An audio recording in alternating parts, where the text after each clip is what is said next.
Susan.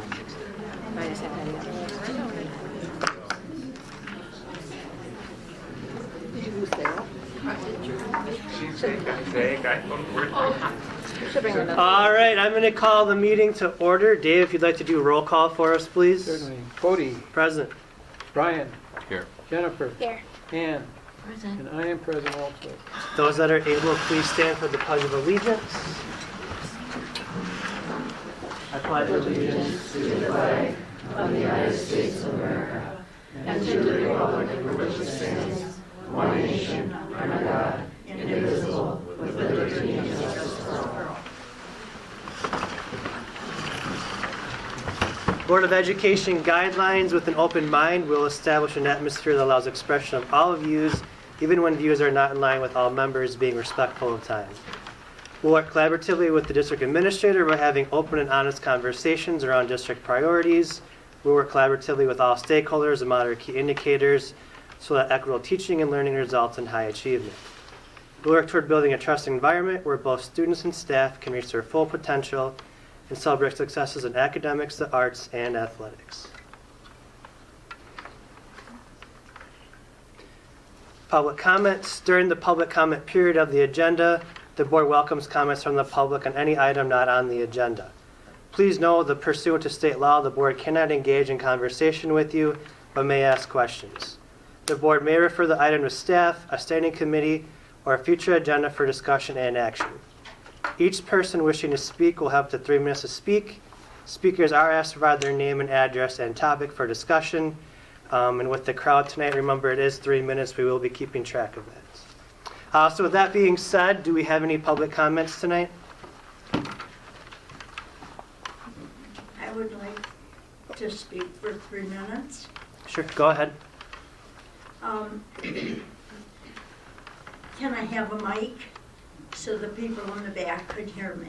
I think it's very important what I have to say. Yeah, there's a mic right here. That's for the I'm going to get it, Gordon, bring it over to me. Do you want to sit on a So chair? there's no right up speakers here? hooked There's up no, here? That's not- there's no speakers hooked Yeah, up it's here. just coming straight to this camera. The people in the back said they can hear They can hear it? you. Hear you, yeah.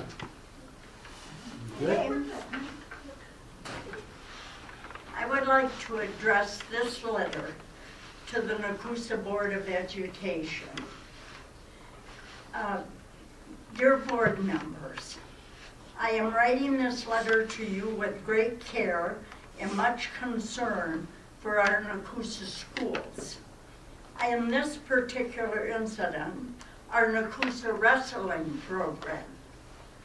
2 very dedicated and educated wrestling coaches were fired, Mr. Scott Thurber and Miss Brooke Thurber. Men and women's head coaches. My question is, why?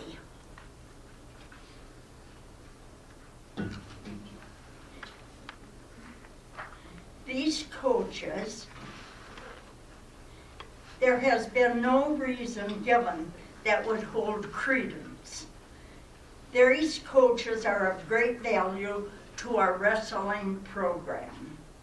Do you not realize that a change for the sake of change is never about making a situation better? Almost always it goes in the wrong direction. Mr. Scott Thurber was our head coach for 22 years. Then he was an assistant to Dale Green for a number of years. The program has always has gotten stronger and better with each passing year. Explain how this could be cause for a firing. Miss Brooke Thurber was responsible for bringing the women's wrestling program into existence, making young women to believe in themselves. This is not now a very strong program that has increased in numbers. How could this success be a cause to be fired?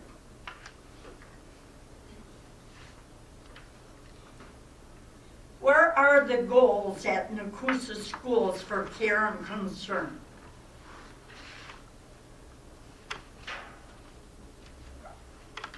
Being a taxpayer, I do not agree with your firing and only to find your decisions to be very, very unprofessional.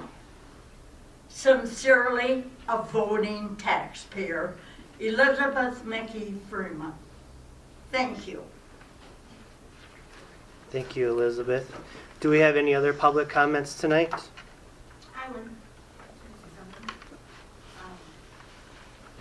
I have to admit, I'm sorry, down to public speaker, I'm kind of emotional. When Brooke saw something in my daughter, Vanessa, when she told her to go out to the wrestling team, I was initially against it. I didn't know she was going to wrestling boys. That was not part of our family. You know, not wrestling boys part of our family, but I mean like wrestling in general. My girls have always been cheer, you know, very girly. And that was a whole new thing to me. I was hesitant at first. And then seeing the teachings that Brooke got Vanessa on doing, she blossomed in that sport. Kind of a sense of confidence, just enjoyed it. And as her parents, we did as well. That was a whole new area that they had not explored. So second year, they got Rebecca into it. They enjoyed it immensely, and I can see how the boys and the girls team have grown with them as their coaches. And as a parent, I kind of just feel like the rug got thrown up or pulled out from underneath us. And my girls who are not able to be here tonight because of work felt the same way. They were beyond devastated. Didn't have an inkling, didn't see that anything was going wrong. I know there was some kind of an investigation. As a parent, I feel if something was so wrong, how none or all the parents didn't know about it. I feel like maybe if you involve the athletes and the parents, there could have been a little more of transparency. You're going into now seniors coming into their last year and not having some of the coaches who were there, which is, as adults, maybe we forget how important that is.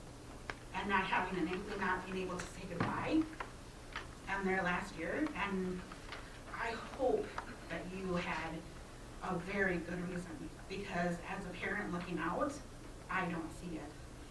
And if it was a problem with the girls, why wasn't it addressed as girls? Why wasn't it maybe try to figure it out? As these kids go into the workplace, you can't be quitting your job because you don't like somebody unless you are that fortunate to. I have coworkers who I may not get along with, but it's your job. So are we teaching then our kids that every time you don't like something, you know, you're not going to figure it out? That, I'm sorry, I may not be making sense.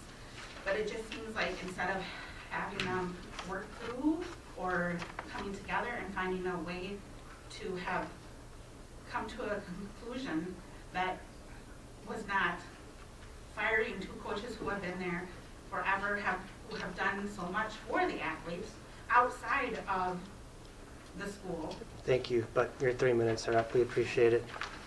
Thank you. More public comments tonight? I'm Linda Nash.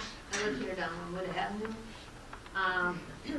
I did sports here at Nekoosa all through my 4 years of high school.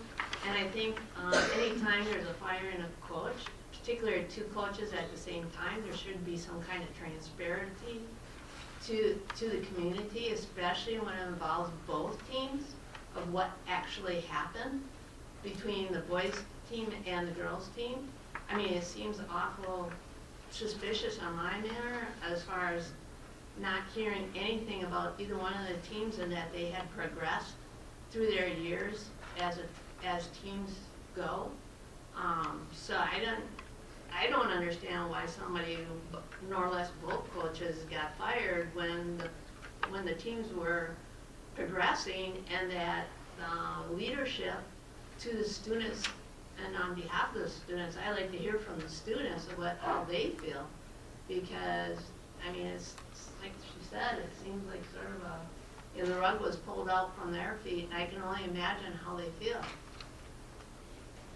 Thank you, Linda. Any more public comments? Yeah. All right, I'm going to apologize in advance because I hate public speaking. I like to talk, just not in front of this many people, and I'm very emotional about this subject. So if I cry, I'm going to not apologize. Sorry, not sorry in advance.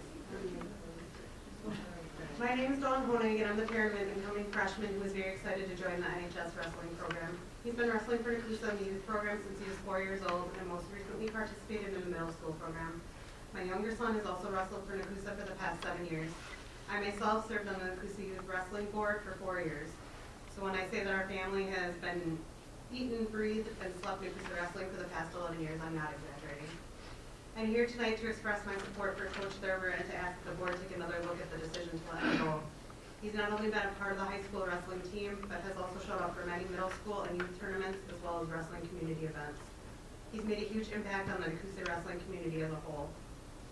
From everything I've seen and heard, Coach Thurber was more than just a coach, both Coach Thurbers. I'm not just referring to Scott. He pushed students to work hard, show discipline, and believe in themselves both on and off the mat. Did this for all of my children, even when they were younger and in the youth program. Truly cares about them as individuals and wanted to help them become better wrestlers, even if they were nowhere near the high school age. My daughter flourished in high school wrestling under the direction of both Coach Thurbers, and even considered wrestling in college with the encouragement of her beloved coaches. She was about to give up wrestling after middle school, and I convinced her to give it one more year at the high school level. She did, and then gave it her all. She went to state and now has a growing interest in helping, supporting, and even coaching not only her younger peers, but also the future of Nekoosa wrestling. I would say this is a huge win coming from someone that wanted to quit after middle school. For many of these young women and men, wrestling under Coach Thurber was more than a sport. It was a safe place to grow, to learn accountability, and to feel part of a team that truly cared about each other like family. What concerns me most is that this decision appears to have been made without full transparency or consideration of how deeply Coach Thurber impacted his athletes and this community. And I'm going to add to that, I feel like it wasn't full transparency to people that have put their blood, sweat, and tears into the Nekoosa wrestling program for the last 11 years or more. As a parent, I want my child to be part of a program led by someone who values integrity, effort, and respect, and Coach Thurber exemplified those qualities. I understand that schools face difficult personnel decisions, but when a coach has earned the respect and trust of students and families alike, that deserves careful reflection. I hope the board will take the time to review what happened, listen to the voices of students and parents, and ensure that any decision made is truly fair in the best interest of the kids. At the end of the day, this isn't just about one coach or two coaches. It's about the kind of program and culture we want to build for our students. Coach Thurber helped build something positive, and I believe they deserve a fair chance to continue that work. Thank you for your time and for your commitment to our students and community. Thank you, Dawn. Any more public comments? I think I saw. Yep, go ahead. My name's Roberto Alameda. I'm kind of with the people that have been talking for Scott Thurber here. Scott once assisted me in coaching my son at a tournament of Wisconsin Dells. Instead of him taking over completely in coaching, he asked me what my son likes to do in his matches. I like that he wanted to know how my son wrestles. That told me he is open to different styles of wrestling. That is a great quality to have in a coach. Too often coaches want their wrestlers to only wrestle the way they coach. Scott is different. He will talk to the wrestler and find out how they wrestle, so he can give them tips and training to enhance their personal style. I like that individualized approach Scott has with his wrestlers. He has also shown up to many different tournaments, meetings, and practices just to see how these younger wrestlers were doing and work with them for youth state prep. That shows how much he cares about wrestling and the future of this sport. I'll end by saying I was and still am excited to see my son wrestle under the guidance of Coach Scott Thurber. Thank you. Any more public comments?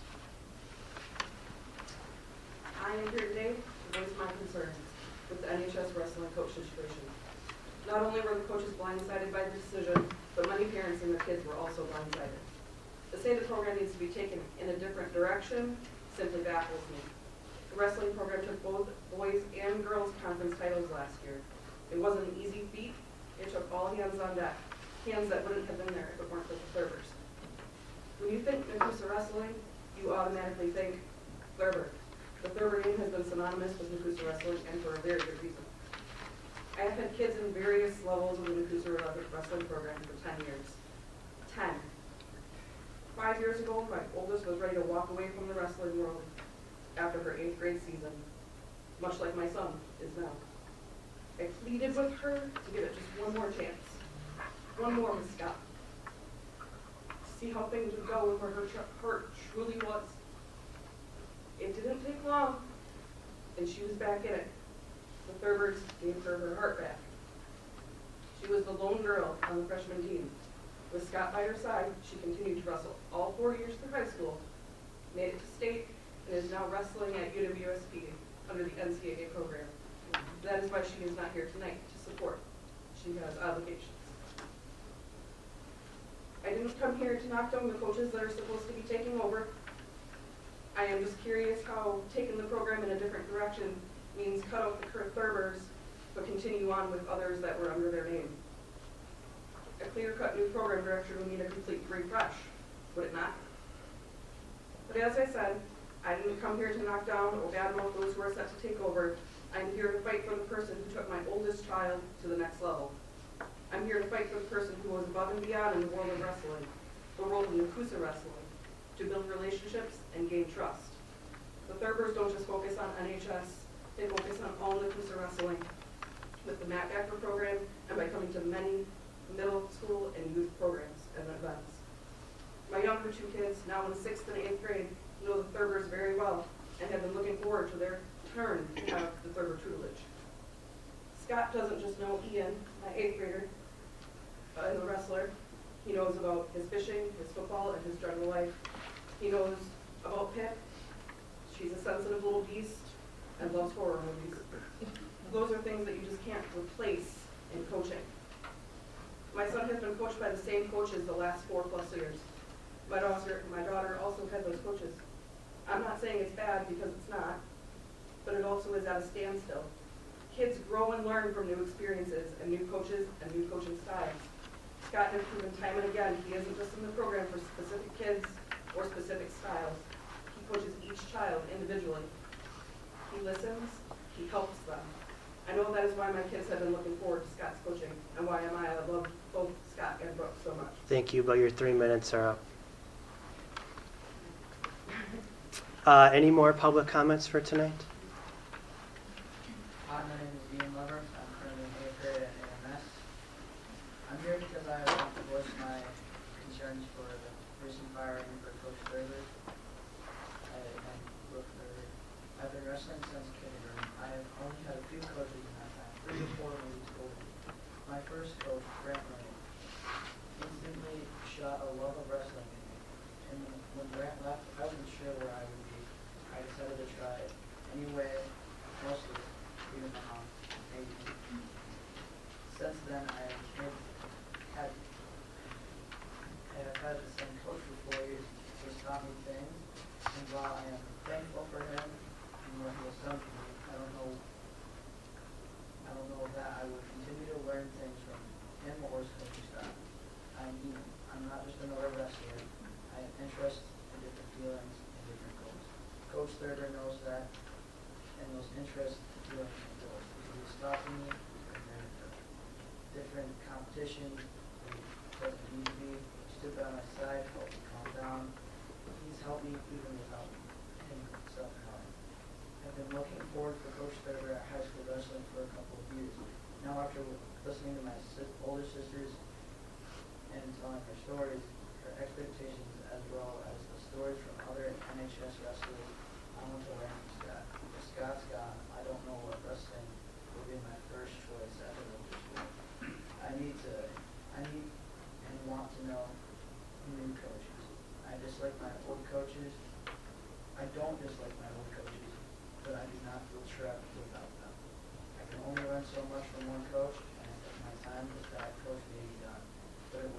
But it won't be if he takes a position in the NSH wrestling firm. That isn't what I want. This isn't what I need. I'm only in 8th grade now, but next year is high school. Next year is the start of my future wrestling career. Thank you. Thank you, Ian. Any other public comments tonight? Hi, my name is Phoenix Almeida, and coming to Knox School, I was looking forward to Scott's individualization approach. He has came to past meets, past tournaments, and helped me on my moveset. He has worked with me afterwards, and so has Brooke. I've also been looking forward to a fresh experience as a high school wrestler, and having Scott there really helped me with that experience. The adaptability has taught me to become a better wrestler than I have been before.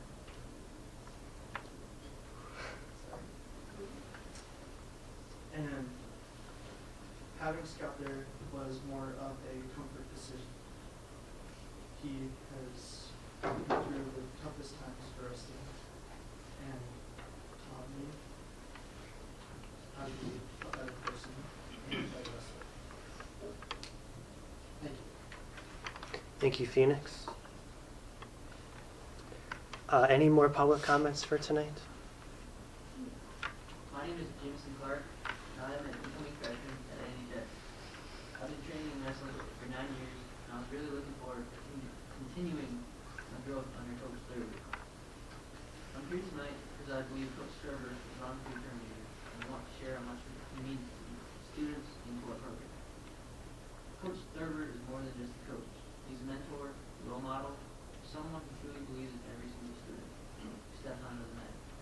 I've seen him teach discipline, respect, perseverance, not just how to win matches, but how to carry yourself with integrity. He made wrestling feel like a family, not just a sport. When I heard he was let go, I was shocked, and honestly heartbroken. Many of us were. We don't know how all the details behind the decision, but we do know he was the kind of person Coach Thurber is, very dedicated. Committed to helping us become better team. Taking him away from the program takes away more than just a coach. It takes away someone who inspires students to stay motivated, focused, and proud of representing the school. I'm only a freshman, but I know how important it is to have teachers and leaders who stand up for what's right. That's why I'm asking the board to please review the decision carefully, listen to the voices of students and parents, give Coach Thurber the fair consideration he deserves. Thank you for your time and for listening to a student who just wants a chance to learn and grow under a coach who has made a real difference in many lives. Thank you. Thank you, Jameson. Any more public comments? So I just kind of wanted to speak a bit on the personalities. I started wrestling late in 6th grade, kind of behind everyone. Me and I want to say 2 other girls were on the wrestling team when we first started, so it wasn't totally popular like it is now. I remember not having someone to look up to as a female wrestler. I wasn't aware of anyone that was an Olympic wrestler or anything. And if you know my mom, she's a very stubborn lady, and she actually reached out to the Thurber family because she knew Brooke was a wrestler, and she was like, "Can you come work with Shay?" She just wants a little guidance, and it's important for young women to have someone to look up to, not only in sports, but academically wise. Both of the coaches, they held us to a standard, and it wasn't just for our sports, it was also for our academics. They made sure every Wednesday that if we needed extra help, they would be there early to help us. They provided us extra resources too. They talked with our teachers to make sure we were getting our grades up so we could participate in those duels that were Tuesdays and Thursdays. And we had extracurriculars on Saturdays as well, but they made sure that our schooling was one of the most important things. And I think that we should look at them as a whole person and not just the name behind them. it's important to realize that it's not just the Thurber family, they're people. They have more to them than what is being told out there, and I think that internally we should all just kind of reflect on that and make the best decision we think for the school and the kids, not just those biases we have towards them. Thank you. Thank you, Shay. Any more public comments? I'll go. Oh, Go ahead. For those of you who don't know me, my name is Gordy Freeman. The year is 1961, and I'm running laps warming up at basketball practice. There's some new hoodlums up on the stage that we had to share the practice room. And the coach is up there. Every time I circle, he said, "Freeman, you belong up here." I got angry, and I went and talked to our basketball coach. I said, "That coach keeps bothering me every time I run laps. He wants me to practice wrestling." I said, "Can't you make him stop?" He said, "Freeman, you should give it a try. I think you'd be good at it." I said, oh boy, I was mad at him. So I thought, well, wait until I go home and tell Mom and Dad about this. So I did. That night I went home. I said, "You know, the wrestling coach here, it's a brand new sport. He keeps bothering me at basketball practice. My dad says, you should give it a try, Gordy. I think you'd be good at it." I'm completely at a loss. I have no place to go now, you know.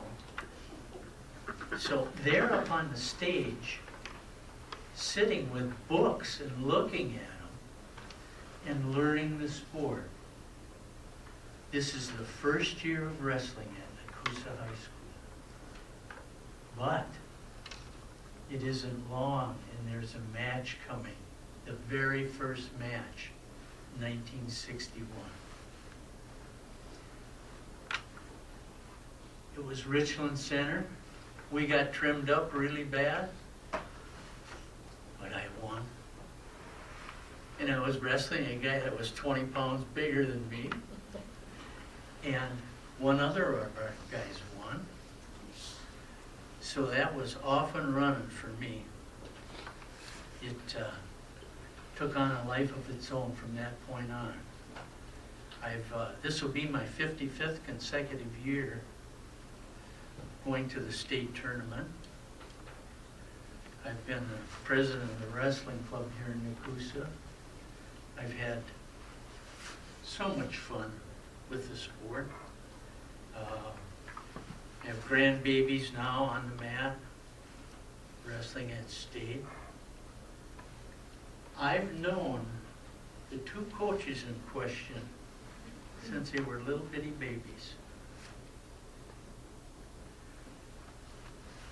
They're not people to be fired, isn't it? That's not the correct terminology.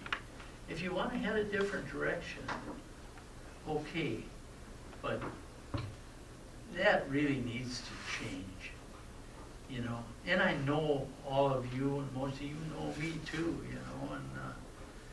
But I hope we can get 55 more years out of the program for Nekoosa and back at state. But I know the two people involved here,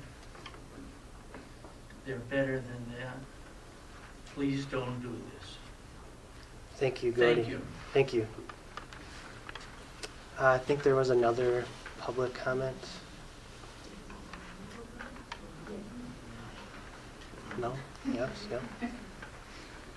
I'm Abby Clark, and I want to start by saying taking Thurbers out of wrestling is like taking Peter Papermaker out of Nekoosa. It just rips a part of who we are out of it. They're not just coaches, they're the heart of this program, and a family that gives 10 times more than almost anyone else in the community. They lead with strength, independence, accountability. These are values we want for our kids to carry on. So what are we showing them? It is heartbreaking and frankly disgraceful to see how they're being treated. I never thought I'd see such a day where some of the hardest working, selfish, most selfless people in our community are shown such disrespect. What kind of message does that send to our kids? That dedication, integrity, and moral character just don't matter. The Thurgers show up every single day, every meet, for every child, and they're first to arrive and the last to leave. They go above and beyond, even making homemade healthy meals for our kids. And they do this out of pure kindness. Can anyone else name a coach who pours that much heart into their athletes? This community deserves answers, and we're going in a different direction is not a reason, and it's not acceptable. It's a dismissal. The people in Nekoosa, and especially the youth athletes, all look up to the Thurgers. They deserve honesty, respect, and accountability. We deserve better, and so do they. Thank you, Abby. Next, public comments.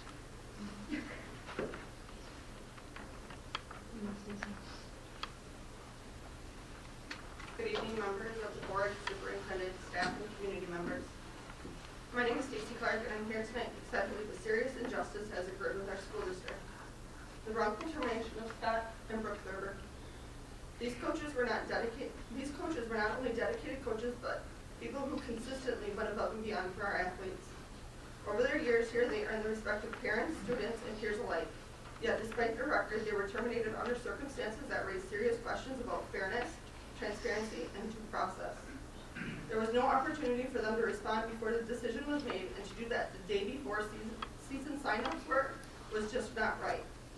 Their family worked many hours for this upcoming season prior to them getting fired. This decision doesn't just affect one person, it sends a chilling message to every coach in our district. If a person with their record and commitment can be dismissed without a fair process, what does that have to say about how we value our coaches? I'm asking this board to take a hard look at what happened, review the facts, reconsider the decision, ensure that our district upholds principles of fairness, respect, and integrity.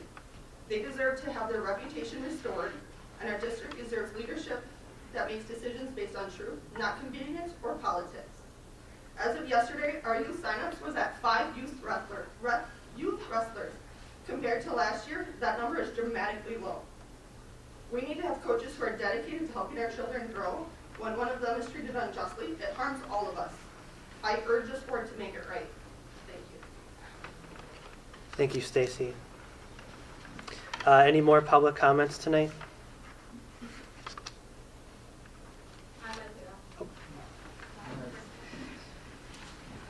I'm Vanessa, and I'm a current wrestler. I'd like to say that Brooke Thurber has shown so many girls the sport of wrestling. I did not wrestle until my freshman year, and I was very scared. But Brooke was adamant and persistent that I try something new. She doesn't just care for if you want to try it, she cares for you as, for your physical and mental health as well in the sport. She likes to push you to do better for yourself, and she cares for you as an athlete and a student. She cares about your grades.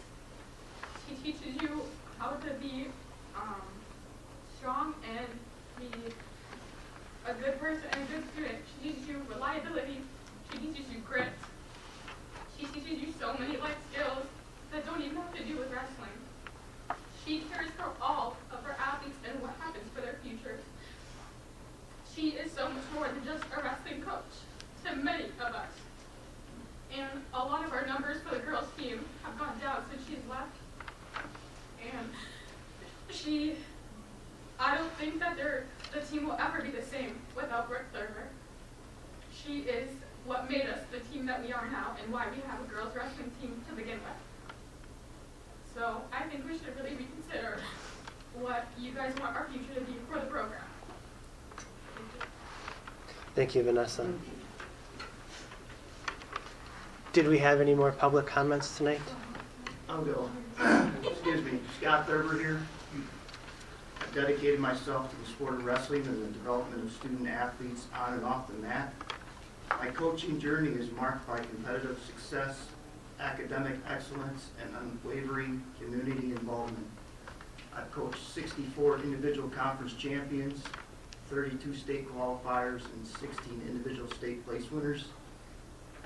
We've continued to grow the program over the years. I annually attend the Wisconsin Wrestling Coaches Association Clinic. Also hold a USA Wrestling Leadership membership. I've been a lifelong supporter of youth wrestling since I've graduated high school here in Nekoosa. I continue to promote wrestling through community events like the Homecoming Parade and Pumpkin Fest. I believe coaching is about preparing students for life after high school. It's not just about success on the mat. I've supported athletes in pursuing college, trade schools, and workforce opportunities. I've helped rejected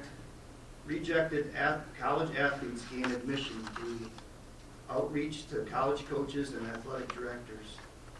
I've also proudly supported a state place winner become an NCAA champion. I graduated from Nekoosa. At the end of the day, it's not about wins and losses. It's about preparing our student athletes for life. Thank you to all the past and present athletes, parents, coaches, and administrators that have reached out and continue to support me from across the United States, from Arizona all the way to Florida. I've heard from many past athletes and parents. Continue to live the championship lifestyle. God bless and thank you. Thank you, Scott. I did see another person stand up. I'll go. I'm Brooke Thurber. To the Nekoosa School Board, District Administration, and community members, enough is enough. Over the past weeks, both I and members of my family have been the targets of false accusations, malicious gossip, and coordinated rumor spreading from individuals within the community, including some with close ties to district leadership and even members of the school board. These actions are not only disgraceful, they are deeply harmful and entirely unprofessional. Let me be perfectly clear. Personal attacks and fabricated stories are not a substitute for the truth or accountability. When people resort to lies, it's because they have no legitimate defense for their behavior. Rather than addressing the real issues, unethical leadership, toxic culture, and political interference in our schools, some have chosen to deflect attention by smearing those who speak up. The fact that certain school board members and district leaders have allowed and in some cases encouraged this behavior is appalling. Their duty is to serve students, staff, and the community with integrity, not to weaponize rumors or protect personal egos. This is not leadership. It is cowardice. The community should understand what's really happening. False narratives are being pushed to discredit anyone who dares to challenge the district's dysfunction. Staff and families are being divided by fear and misinformation, and instead of focusing on students, district leadership is expending energy on damage control and personal vendettas. This behavior does not just harm those directly targeted, it poisons the entire community. It drives away good educators that want to come to this town. It discourages parents from wanting to speak up and teaches students the worst possible lesson that adults in power can lie, bully by the leadership can happen, and manipulate without consequence. It's time for accountability. School board members and district administrators who participate in, enable, or ignore this behavior should be held responsible for the damage they are causing. The public deserves transparency, not gossip. They deserve ethical leadership, not political games. And to the individuals spreading lies about my family and me, your words do not define us. They reveal who you are and the kind of character you choose to live by. I will not be intimidated into silence anymore. And I will continue to speak truthfully and directly about what is happening within this district. Nekoosa really deserves better. Our students deserve better. The teachers deserve better. And this community deserves a leadership that acts with integrity and not insecurity. Thank you. Thank you, Brooke. Any other public comments? I'll speak. To the Nekoosa School leadership, and members of this community, it's time to speak plainly. The Nekoosa School District has developed a pattern of behavior that can no longer be ignored or disguised by polished statements and public relations spins.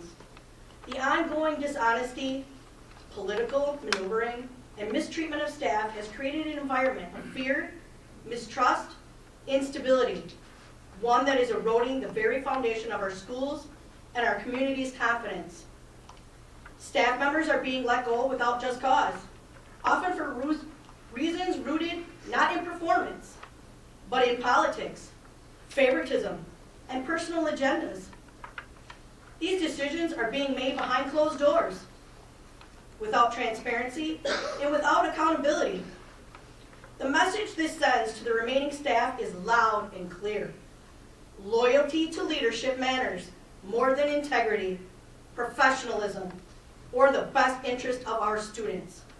This culture of control and intimidation does not go unnoticed.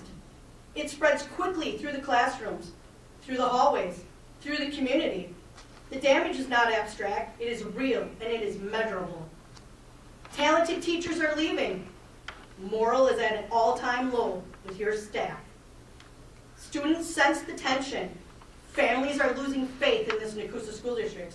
Families are not bringing their kids here. Why would they? And when leadership undermines trust to this extent, there are consequences, especially when asking the same community to approve a referendum that demands trust, transparency, and responsible stewardship. You cannot ask for financial support while refusing to take your moral responsibilities. The people of Nekoosa deserve to know how their tax dollars are being managed, how their schools are being misled and mismanaged, and why good educators are being forced out. The district's continued refusal to acknowledge wrongdoing or to correct its patterns of politically motivated decisions will have lasting effects on this community. The focus should be on rebuilding trust, supporting educators, prioritizing students, not silencing dissent or rewriting the truth to preserve appearances. The community deserves honesty, not the half-truths. All of you know what I'm speaking of. Our students deserve leadership, not politics. And the staff who dedicate their lives to this district deserve fairness. They shouldn't be in fear. Until the district begins to lead with integrity and transparency, it cannot expect this community to follow with confidence. With a referendum in April and 2 school board members that'll be up for re-election, we need to start looking for a new superintendent. We need to do better for all of us. All of us need to work together, not against each other. It starts at the top. Start doing your jobs. Thank you, Renee. I did see another person stand up for public comments.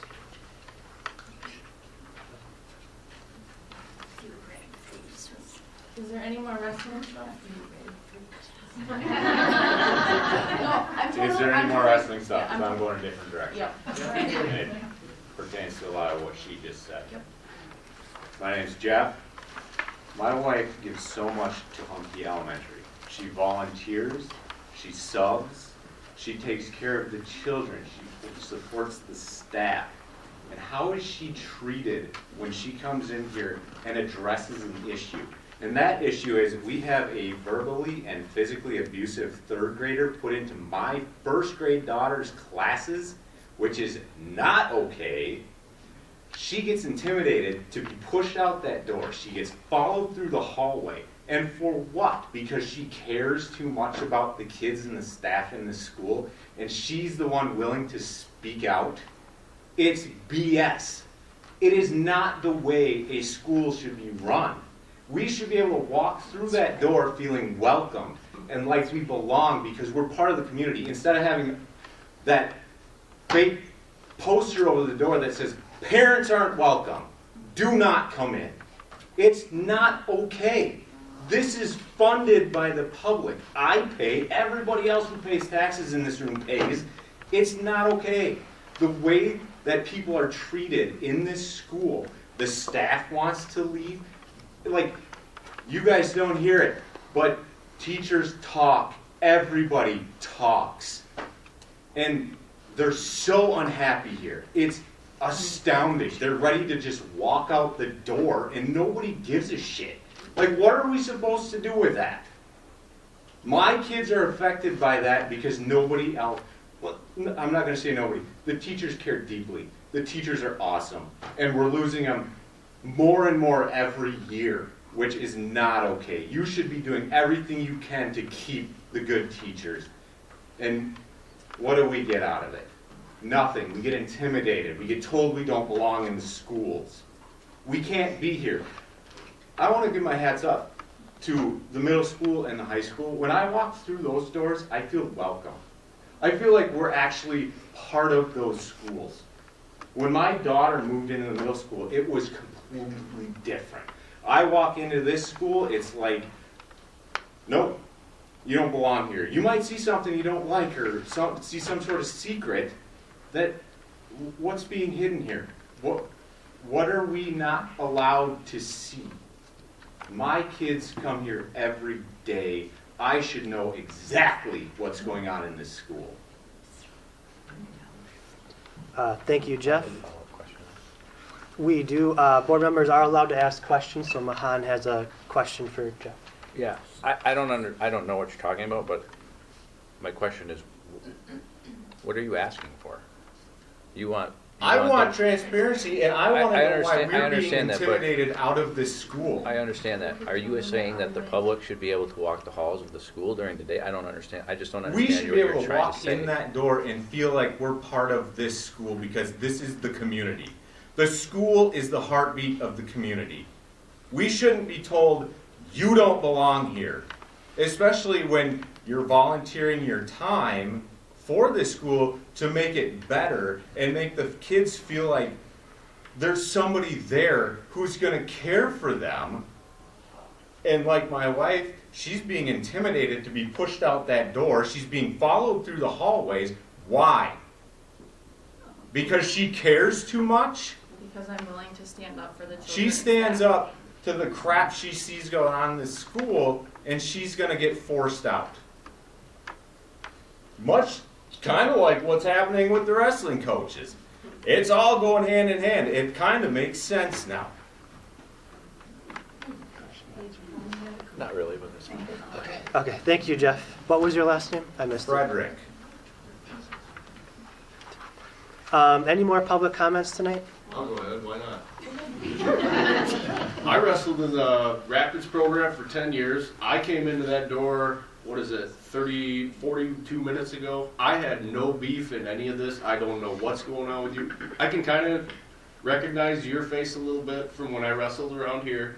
But to me, what I hear from this girl right here, if the academics that he is pushing along to the students, I've been in multiple sports programs. The highest standards that I've ever been held to were wrestling because you live it. It's your season for 3 months, 4 months. It's your life 7 days a week. And to have it where someone goes out of their way, pushes the academics onto the kids, which none of the other coaches do ever in other sports, and to have it to where then you guys, I'm just saying, you better have a good reason for getting rid of somebody like this in our community because it sounds like this dude is pulling way more than his weight. And to have it where you guys better have a really good reason behind it because literally my wife and I today, we talked about pulling my daughter out of here. My daughter is in the kindergarten right now. I'd love to have if she came to me and learned how to wrestle because it's a great way to learn in life discipline. It's a way to protect yourselves. I've never picked a fight with anybody, but I've never lost a fight in my life due to wrestling. And to me, you guys better have a really good reason for getting rid of somebody. 2 people like this in our community that bring people up and give kids confidence, and then on top of that, hold them to an academic standard.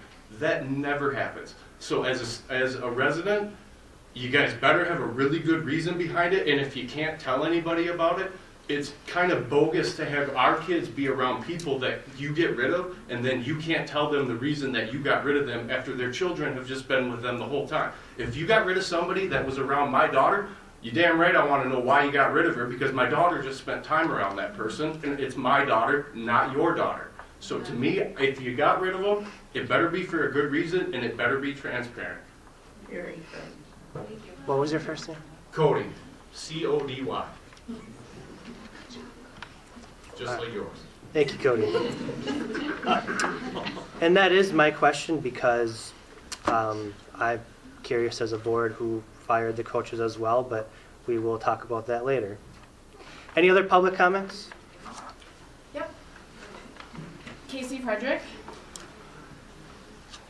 All right, we were here a year and a half ago, unfortunately, for my oldest daughter and other students that were being bullied, physically harmed.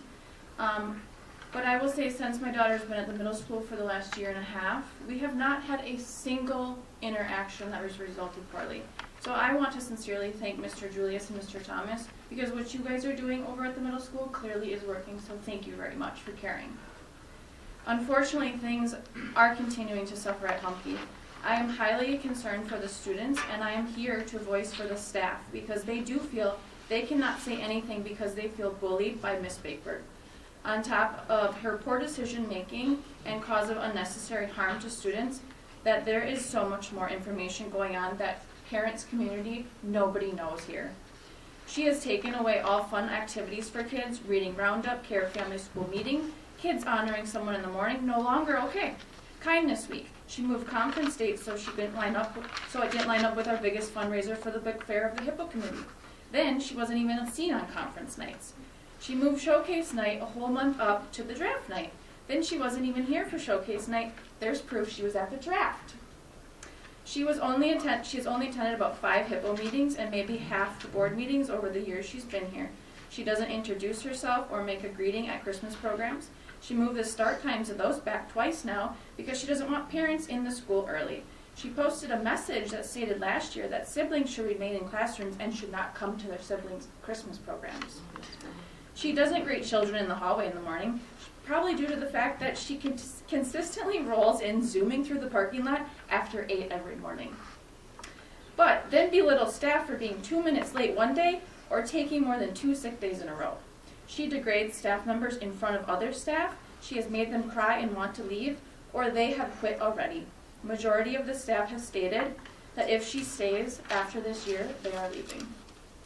They don't feel welcome, supported, or like they have a say when it comes to students or classrooms. They feel stretched thin because she makes them pick up and take on other jobs and classes even though it is not their job title, because she likes to delegate and not do anything herself. Her attire is not appropriate for elementary principal. She should be able to bend down to young kids, hug them, or have pockets and carry a phone or a walkie-talkie, or be able to chase kids down the hall or fill in any job that is needed. The 4K classroom has been without a teacher for a handful of days. It's just aides in there. She should be in there if no one is available. She preaches policy and disruptive behavior, yet she walks in classes while teachers are teaching and just stands there, or starts talking, disrupting the class herself. She's changed the schedule of in-service days so teachers didn't have flexibility and were expected to be at their new meetings, which everybody said was terrible, until 4 o'clock on Halloween. She's not accommodating to any families. She plays favoritism to a friend teacher that has given her the same identical class of students 2 years in a row, but won't accommodate the 4 to 5 teachers and aides who actually have students here in the building. Past years, words have been around that cameras have caught inappropriate behavior between her and male members. People have witnessed inappropriate behavior in the school during school hours between her and male members. Since she has Casey, been your here, 3 minutes are up. Thank you. I think we deserve a vote as a community. Any more public comments tonight? Oh, you already spoke. I'm sorry. Anyone that didn't speak tonight have any other public comments? All right. Seeing none, we are going to move forward into our board meeting, showcasing schools and student learning with Sarah Goldberg and the curriculum update.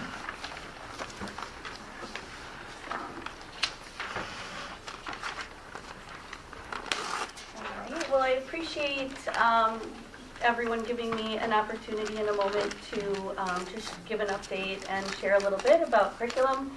Again, my name is Sarah Goldberg. I started with the district this school year, so I feel very fortunate to be in this role and to be able to serve the district in this capacity.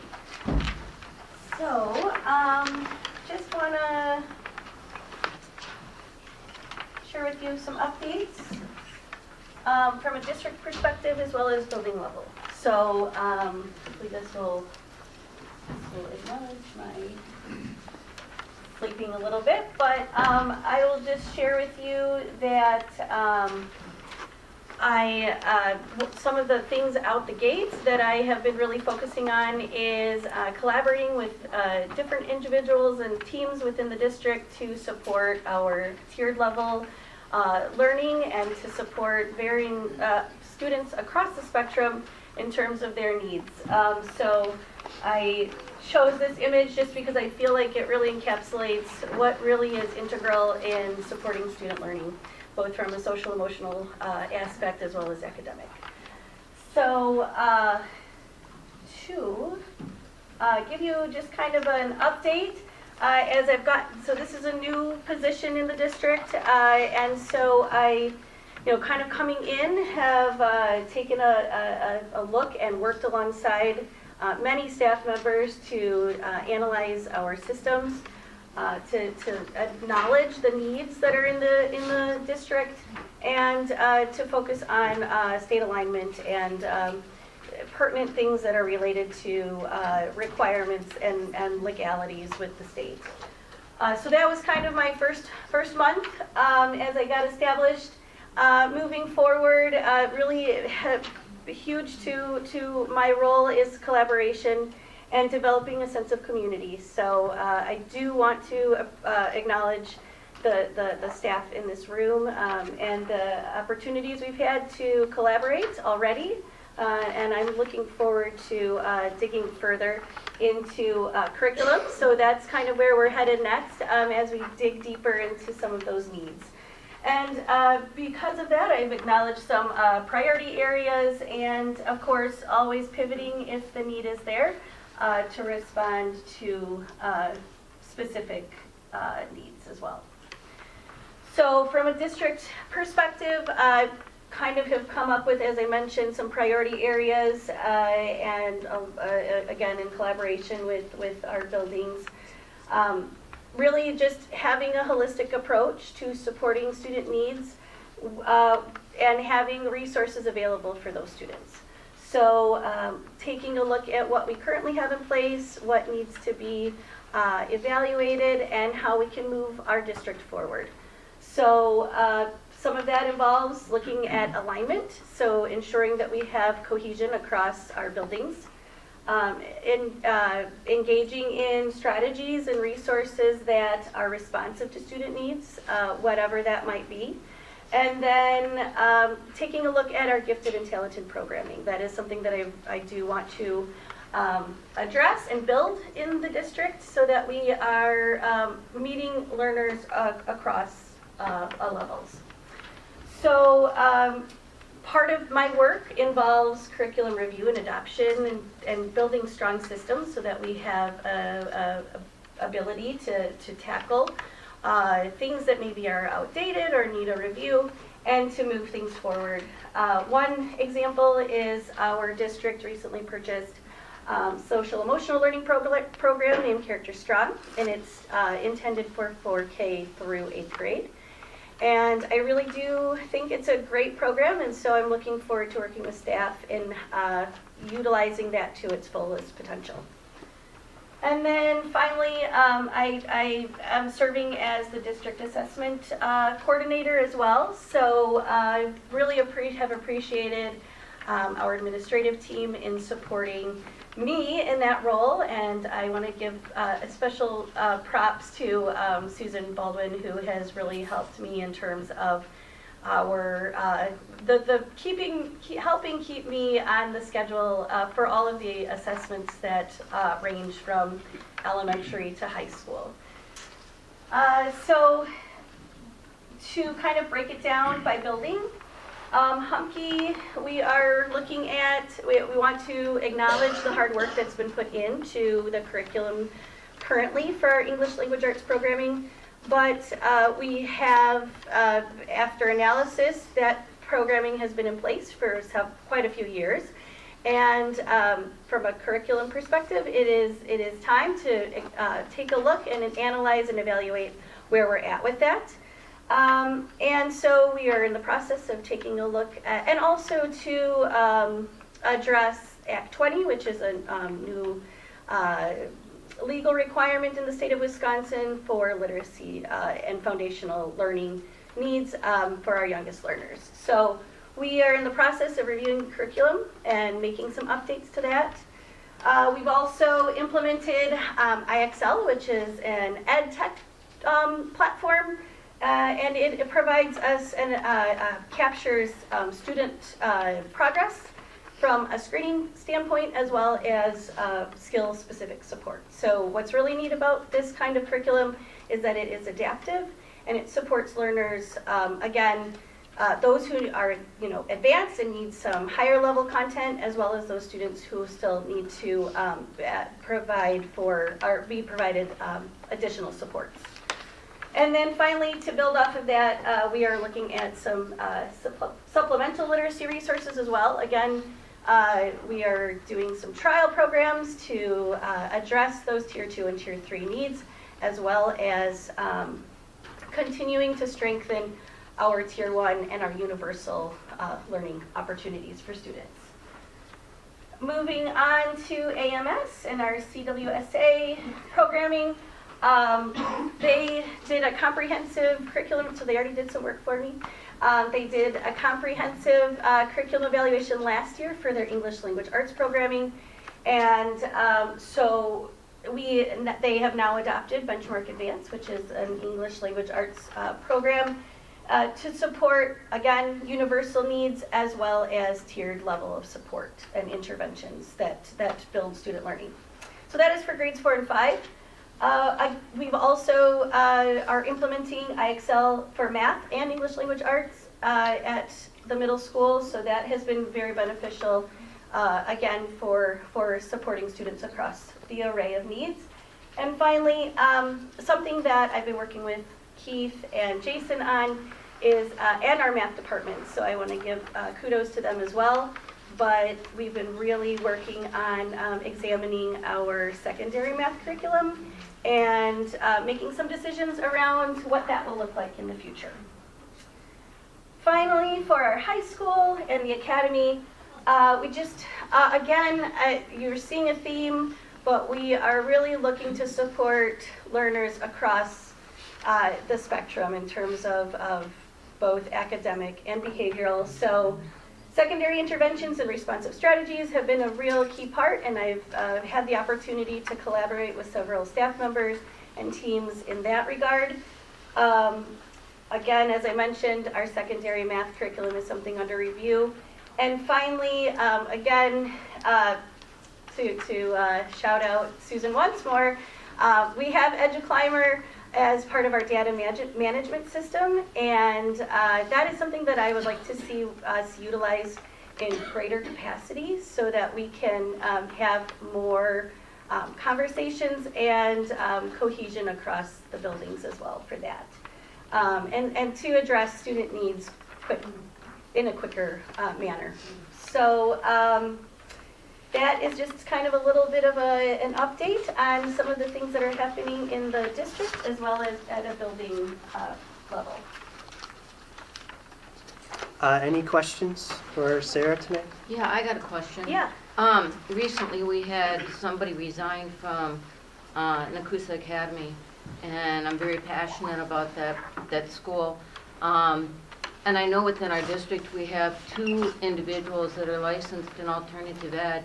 I'm wondering, I'm not trying to put you on the spot, but wondering why one of those people weren't put into that school until we found somebody that would be willing to take over the academy for a time being.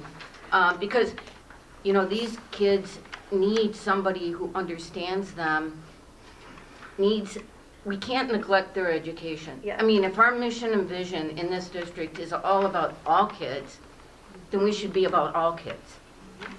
And we should be placing somebody that has that alternative ed license, when we have 2 in the district, in that position. So that they're not lacking. I'll defer to Keith on that point, as I know he has a little bit more background with the academy. And Terry Whitmore, who's the principal for WISE, which is where both of those individuals are working, he and I did have a conversation right away about it. Fortunately, those two are both engaged with work that they're doing for WISE, and so it just. I'm not okay with that, though. I'm not okay with that, because we've moved people before to different positions when you needed them. It would be for a time being. They can go back to that job after we found somebody that's got that license or would be willing to get that license. But I'm not okay with, you just put somebody in there for the time being, and who knows how long that time being is going to be. What's going to happen to those kids' education? That's what I'm worried about. And we can have conversations with workshops moving forward, Ann, but thank you for bringing that point forward.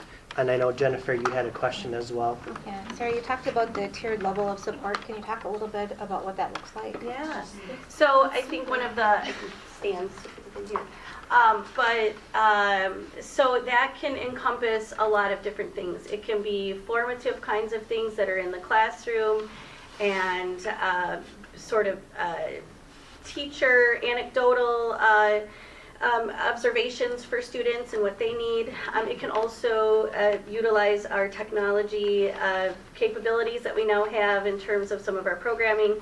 And as I mentioned before, those are adaptive. So what that means is that how students progress through the activities that they're presented with, it will shift automatically to support where they're at in terms of their learning. So that might address skills at a level that's previous, or a skill development set that is higher than perhaps their grade level.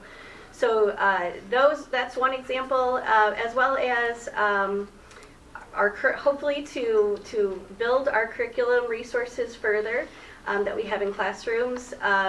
There are different methodologies to support those interventions, and a lot of those resources have some really great tools to be able to support that as well. Yeah. I got one more question Yeah. for you. Yeah. How does AI fit into all of this curriculum? Because I know things are changing.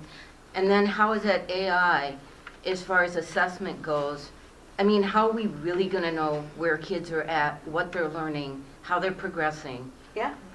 So it's a valid conversation, and one that we're continuing to have, and that I think we're all learning about as we go. I think I've connected with various curriculum leaders across the state, and the approach is that we are acknowledging and citing the use of those tools. And also, I think that we have to acknowledge also that those are supplemental. There is still too much opportunity for error as well. So I think we have to still maintain the credibility and the ingenuity that we have as human beings. And we have to be smart about how we use those tools. So part of it is establishing digital citizenship and building an understanding of how those tools are utilized. So And it's I'll not the add to end-all that, be-all. Sarah. Yeah. I am president of the Association of School Business Officials, which is a international association. I will take over as president next year on January 1. We are addressing that in our organization and providing a toolkit for the districts across the nation and basically across the world to try and develop some policies regarding artificial intelligence. Because everybody knows that artificial intelligence is learning itself every single day, and there are errors that we have to be aware of. The thing that comes into play are the legalities of that as well. So there's a lot of work that has to be done, and it can't be answered in a 2-minute conversation, I don't think. So it is, there's a lot of depth every to this organization is conversation. kind of looking at that and trying to provide a toolkit for districts to help them navigate this very complex area. Just as our world continues to globalize, this is an inevitability that's part of how we are moving forward in a 21st century world. So these are things that we'll have to continue to navigate. Thank you, sir. Any other questions for her? All right. Up next is our interim district administrator, Lynn Knight, communicating with the board. And Director of Business Services. I just wanted to let you know the report cards were released on November 11th, which was Tuesday. The district did very, very well in regards to our report cards. Our district overall score was 76.1, which is exceeding expectations. So kudos to the principals and to the staff, the associate principals, Sarah, everybody who had a hand in that. Pittsville, we beat Pittsville, Port Edwards, Adams, and Rapids. So that is something that our district can be very, very proud of. And I know I am very proud of our staff. In addition, I know the referendum was mentioned. We do have 9 listening sessions scheduled for across the various communities. We have 3 in the Rome Library, 3 at the Nekoosa Library, 1 at the Saratoga Town Hall, 1 at the Armenia Town Hall, and 1 in the town of Port Edwards Town Hall. So there are many opportunities for folks to ask questions regarding the referendum. I've been here for 17 years now, so I was here when we were on the brink of bankruptcy. So I know what this district has been through, and I know how to save the district in a financial situation. So we need to be prepared to address the deficit of $1 million, which we are now facing this year. $1 million we're in the red. So I wish we'd have had more participation at the budget hearing, because then you could have seen all the things that we are spending our money on. So I'm hoping that a lot of folks attend the listening sessions, and please ask questions, because we want to be transparent as possible. Where can we find the times for those? That'll be on the website, and we're also sending a card in the mail, a flyer in the mail. Thank you. Okay. Anything else, Lynn? Nope, that's it. Questions from the board? Up next, our student representative from the high school, Andrea. Hi, I'm a junior in high school, and I'm the student rep and all the things. So a few things going on with student life in Nekoosa High. All the clubs are doing all their fundraising. Student council is doing their penny war, which is a huge fundraiser for combining with the family center. National Honor Society is doing their bell ringing, and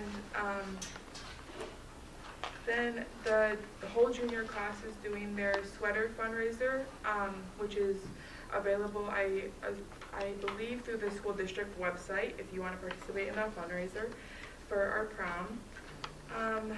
The winter sports are starting, basketball and wrestling, both big sports. Then there's Battle of the Burners and Battle of the Books, which is middle and high school. Battle of the Books has 4 teams and 12 students in total, I believe. Any other questions for Andrea from the board? What is the Battle of the Books? I don't know a whole lot about it, but Keeper got it. So there's a list of 20 books that teams form a minimum of 2, maximum of 4 teams. They have to figure out how they're going to read these 20 books. And then there's a trivia contest at the end where they have to answer questions based on the books. And then there is a building winner, and they will go on and compete at state, which is a test that they take and just compare their test scores with everyone else. Thank you. Thank you, Andrea. Up next, we have some exciting news to celebrate. I'm going to give the floor to Jennifer here to introduce that. Yeah, thank you, Cody. So on November 4th, Lynn Knight and I were able to celebrate Dave, down there, Dave Schmidt, as he achieved the Level 5 award in the Wisconsin Association of School Boards Member Recognition Program. So this is the highest award that you can get. The program recognizes board members for their efforts in leadership and board development. So Dave, we have a picture that we'd like to present to you, and then Dave's plaque.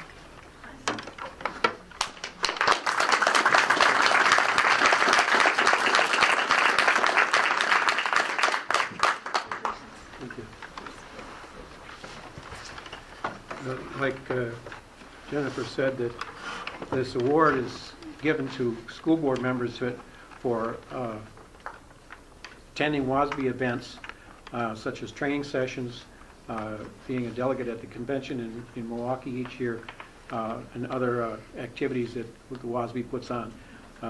I've earned all 5 of the awards, as you can see on my jacket here. Level 5 is the highest level that you can earn that they give out, and I'm pretty pleased to share this award with the school board. Congratulations, Dave.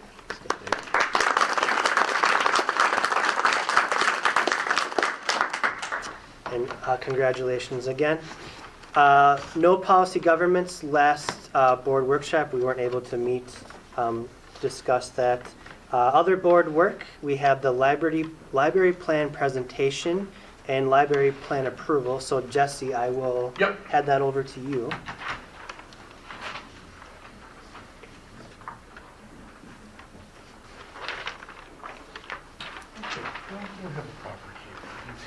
So I'm here seeking board approval for a library plan that I've put together. Hope you guys get all that information sent over at some point. Okay, it's also available on the library website as well if you want to peruse it. It is required under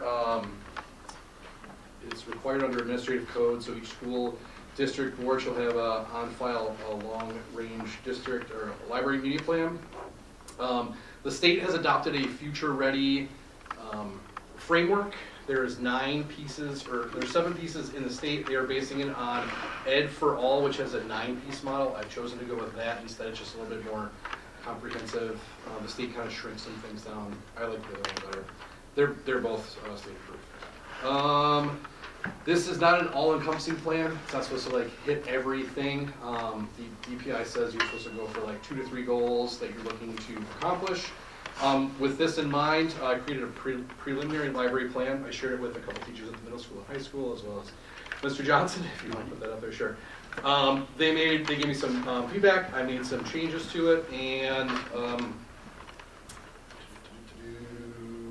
then I redid the plan, and now this is what I have proposed to you. Mr. Johnson is putting up, and I'll just go over it. So there's three main goals I'm looking at. Increasing outreach and collaboration with district staff to enhance teaching and learning. Creating consistent communication with staff and working with Sarah to do this. Offering PD for tech integration, as well as physical resources and digital resources. Hopefully I can do that on Wednesdays. In person, if people want to like meet with me in person to get a little bit more personalized, that would be great. Hopefully monthly, and then I'm going to do video tutorials online on YouTube, so if anyone wants to watch them on their own time, they can do that. 2, optimizing resource management and collection development. We have a lot of outdated nonfiction books, which I am currently reading and getting through right now. I'm in the midst of figuring out, do we want to replace those with physical assets or digital assets? Analyzing our digital resources to make changes accordingly. I'll run reports on the current things that we are subscribed to.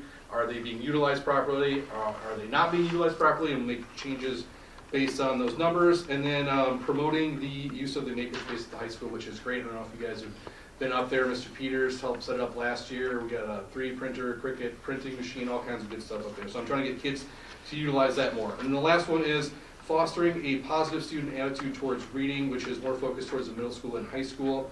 I'm doing monthly book recommendations that I post on YouTube and have the ELA teachers look at. Battle of the Books I started last year, and middle school has a lot of interest in there this year. I think we have 16 teams and like 35 kids competing, so that's awesome. Book and resource displays that allow students to see themselves represented in books and the resources that we have. And then a reading incentive program, I'm looking at purchasing Beanstack, which kind of gamifies reading more or less. And that's kind of a general overview of my plan. We'll get a motion before we discuss and ask questions. At this time, I'll look for a motion to approve the library plan as presented. So moved. I second it. Got a first and a second. I'll open the floor to discussion. Any questions for Jesse? All I gotta say is, Jess, I think you put a lot of work into this, and I congratulate you on that. All right. This is going to go into a roll call vote. So we have a motion on the floor. So if you'd like to do the roll call, Dave. Ann? Yes? Jennifer? Yes. I say yes. Brian? Yes. Cody? Yes. So we have 5. So motion is approved on the roll call votes for the library plan presentation. And then moving forward here, we are on the consent agenda. Resignations. Anyone in the building want to speak on the behalfs of the resignations? Yeah, I'd like to say something about Cheryl also. She was at AMS for 15 years. She's stepping away for personal and health reasons. You know, during that 15 years, close working relationships with the colleagues and inspiring a lot of students as a special education teacher. So wish her nothing but the best as she moves forward. Then employment, we have Emily Jordan, HES aide, Brian Peterson, JV boys basketball coach, Dane Gabrielson, JVR boys basketball coach, Josh Jensen, co-head coach, boys wrestling, Paul Gellerup, co-head coach, boys wrestling, Denton Mullins, women's wrestling head coach. And then Dave, do you want to read donations? Donations this month, $500 from the class of 1964 for the NHS Science Department, $2,000 from Renaissance Learning, $200 from the Safeway bus driver for the volleyball team. From Backpack for Kids, we had $29 donated from Romemakers HCE, $25 from Diane Grenier, $360 from Rome Bunko Group, Families Helping Families, $2,000 from Town of Rome Fire Department. We thank you all for your donations. It's very helpful for us. Thank you, Dave, and thank you again this month to those donors. Minutes 10/16/25 was our regular board meeting. And then right now, I'll look for a motion to approve the consent agenda as presented. Second. Get a first and a second. Those all in favor, please say aye. Aye. Opposed?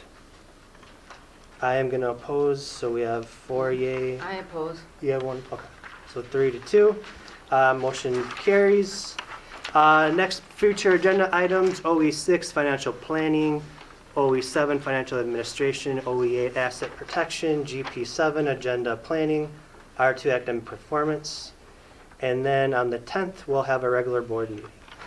Right now, I'm going to look for a motion to adjourn into closed session.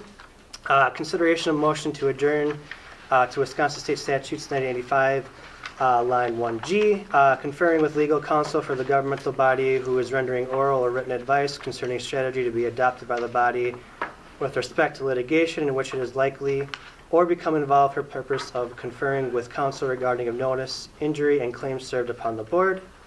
Then the next one, 1985, Section 1F, considering financial, medical, social, or personal histories or disciplinary data of specific persons, preliminary consideration of specific personnel problems, or the investigation of charges against specific persons, exhibit where Par B applies, which if discussed in public would be likely to have a substantial adverse effect upon the reputation of any person referred to in such histories or data or involved in such problems or investigations for purpose of discussing surrounding the wrestling program and further for purpose of discussing district administrator success planning.